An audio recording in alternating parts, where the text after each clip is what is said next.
The British embassy in Wagadugu had never looked so tense. Weeks of diplomatic back and forth had led to an event few expected, and few were welcomed. King Charles III had officially invited Captain Ibrahim Traoré, leader of Burkina Faso, to London for a Commonwealth History Forum. The invitation itself was cloaked in polite diplomatic language. Celebration of shared history, it read. But Traoré didn't miss the tone behind the words condescension disguised as diplomacy.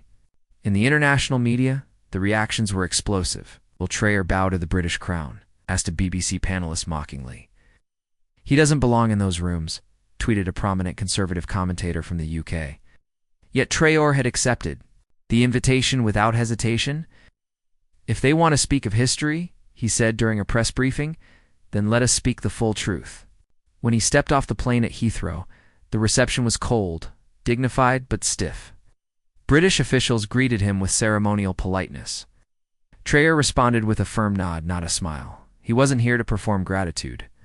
Inside Buckingham Palace, the air was thick with colonial nostalgia. Gilded portraits of African conquests lined the corridors. When Traoré entered the chamber where the first round table would be held, he immediately sensed the power dynamic. Old empire versus rising independence. King Charles, dressed in traditional royal attire, stood and extended his hand.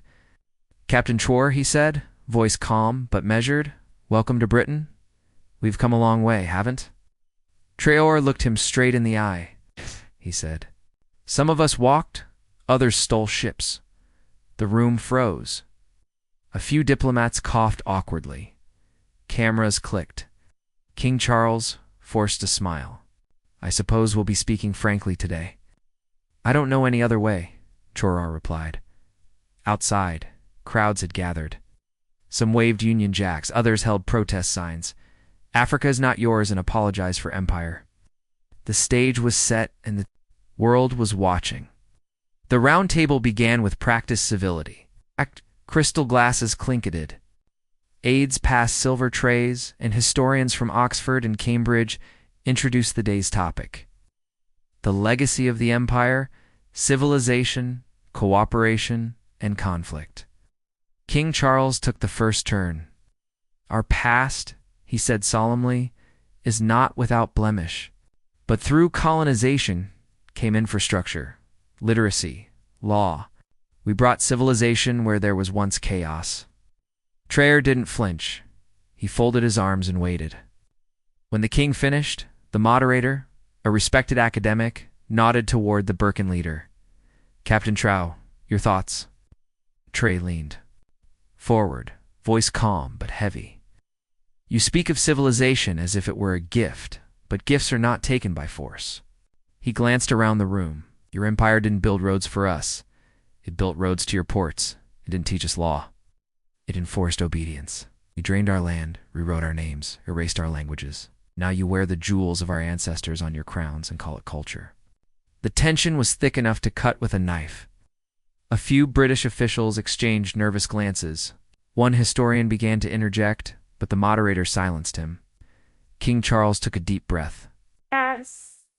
You make strong claims, Captain, but without the institutions brought by Britain, where would Burkina Faso be today? Traoré's eyes narrowed. Free. Maybe poorer, maybe slower to industrialize, but free. The king sat back. You're forgetting the violence within your own borders? We didn't invent tribal conflict, and yet you mastered it, Traoré shot back. You didn't stop division. You fed it, armed it, profited from it. You wrote divide and rule. In ink and blood. The silence was deafening. The moderator quickly moved the discussion forward, but the tone had shifted. Traoré had not come to flatter or perform. He came to reclaim the narrative. Outside, protesters erupted in cheers as news of Traoré's words spread online. Clips hit social media within minutes. He said what needed to be said. One tweet read. Another simply said, Traoré didn't come to tea, he came to testify. By the next morning, London was divided. Headlines exploded across newspapers and digital media alike. Traoré challenges the crown. Stolen gold, stolen glory. Burkina Faso president schools the king at Buckingham Palace. The mood was less poetic. Charles stood in his private study reading the Times with tight lips. Camilla entered quietly, observing his clenched jaw. "He embarrassed me," Charles muttered. "In my own house?"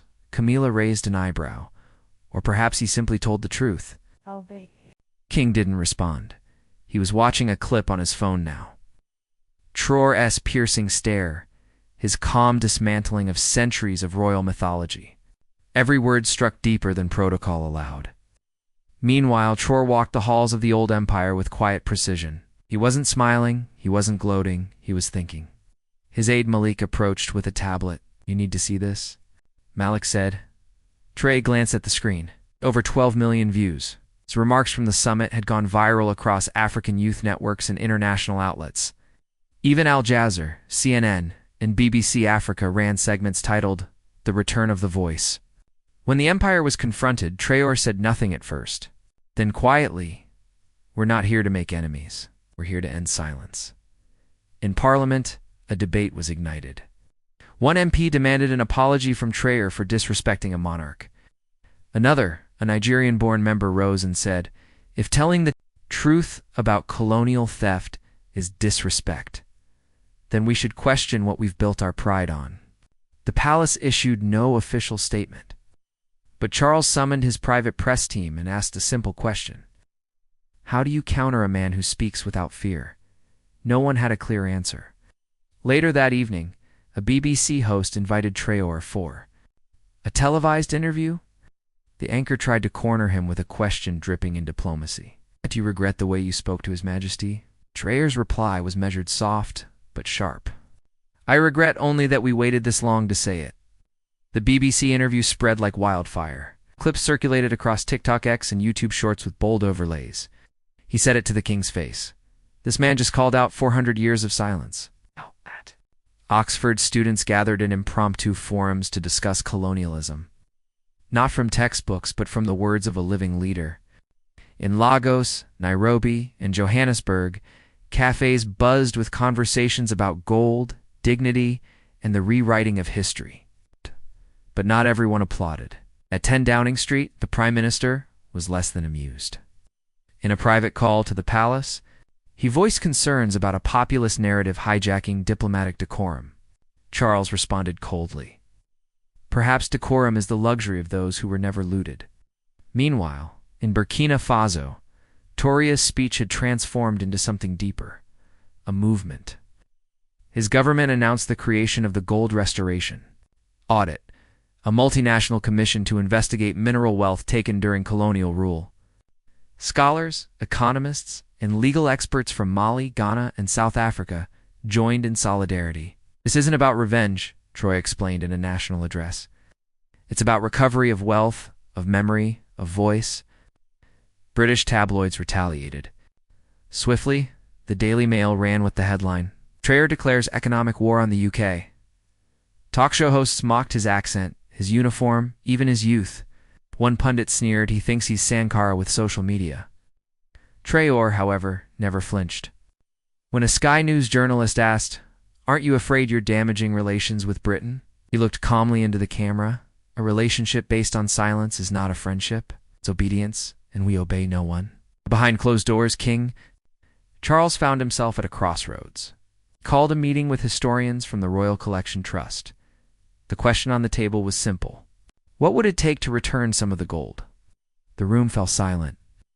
For the first time in decades, the question wasn't if it was stolen. The question was whether they could afford to give it back politically, economically, symbolically. What advisor finally said, "If we return it to him, others will come knocking." Charles stared out the window. They already are. The conversation that began with Tory's bold retort had now swept across continents. In Jamaica, the Prime Minister made a televised statement, urging Britain to open talks on reparations.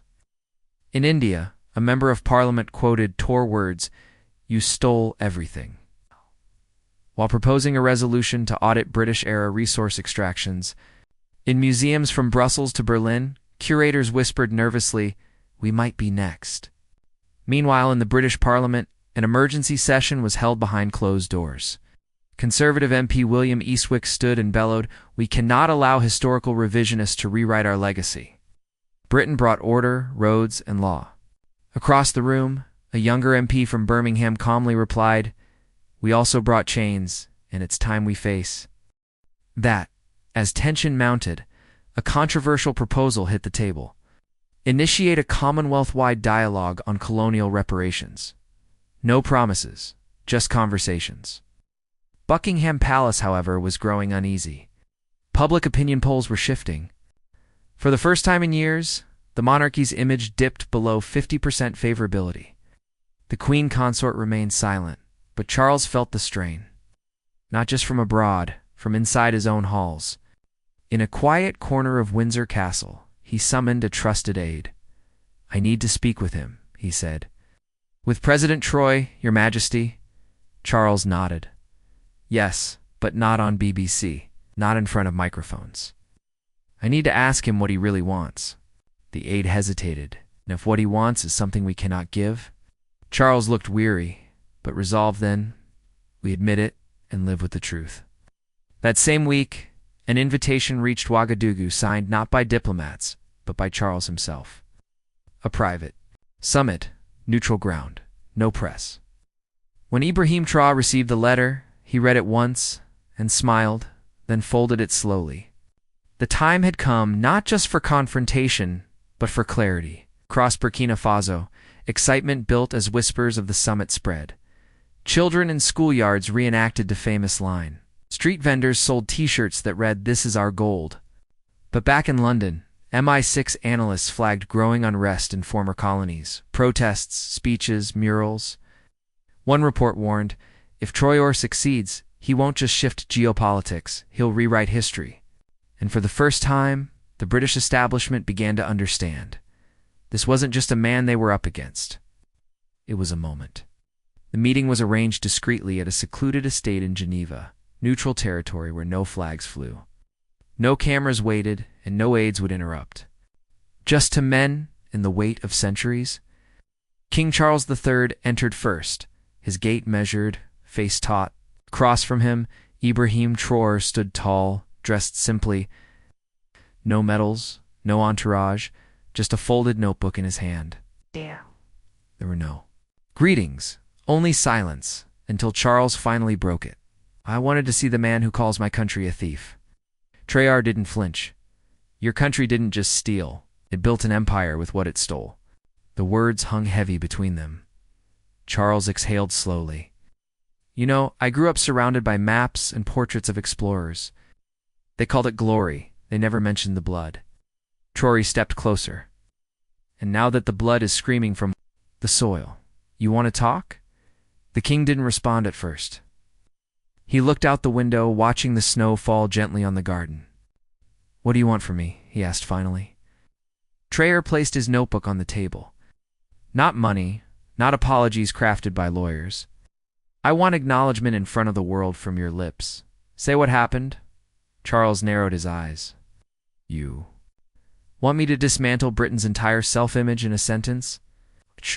Traoré said. "I want you to tell the truth and let the world decide what to do with it." The room grew quiet again. Then Charles said almost in a whisper, "You'll destroy me." Traoré didn't blink. "Not you. The myth." Outside, the wind picked up. Inside, the old walls seemed to breathe. Charles finally sat down, and after the truth, then we build, Traoré replied. On honesty, on dignity, on equal terms, there was a long pause. And then something unexpected. The king nodded. "I'm tired of pretending," he said. "Tired of ghosts?" Traoré gave a half smile. "Then let's bury them properly." By the end of that day, a historic decision was made. King Charles would deliver a televised address, not from the throne, but standing beside Traoré. No palace, no crown. Just two leaders. It would be the first time in modern British history that a monarch stood publicly beside someone once ruled. Not as sovereign over subject, but as man beside man. The date was set. The world held its breath. The world tuned in. Screens lit up in villages, cities, campuses, and parliaments. From Accra to Auckland, from Toronto to New Delhi, millions watched as two podiums appeared side by side, one bearing the royal seal, the other blank. There was no orchestra, no national anthem, just silence. Then King Charles stepped forward. "My name is Charles," he began. "I am a descendant of kings who ruled over a global empire, an empire built not only on ships and trade, but on conquest, coercion, and exploitation." Gasps rippled through the viewing public. In royal halls and military rooms, jaws tightened, but Charles pressed on. For generations, Britain extracted wealth from lands it did not own. We took gold, labor, identity, and stories, and too often, we gave back silence. He paused, then gestured toward Traoré, standing beside him. President Ibrahim Traoré of Burkina Faso reminded all of us that truth delayed is justice denied. Cameras panned to Traoré, standing still, arms folded, gaze steady. He didn't speak. He didn't need to. Charles was doing what once seemed unthinkable, unraveling a narrative that had held for centuries. "I cannot change the past," Charles continued, "but I can acknowledge it, and I do. Britain stole, and it's time we start giving something back."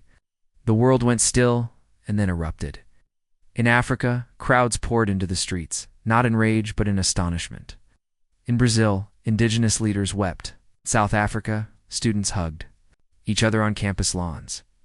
In London, reactions were split. Some praised the king's courage. Others called it treason. But Traoré, he simply turned to Charles and extended his hand. "You just reclaimed your own humanity," he said quietly. At moment, two hands, one dark and one pale, shaking before a stunned world, became the photo scene across every newspaper on Earth.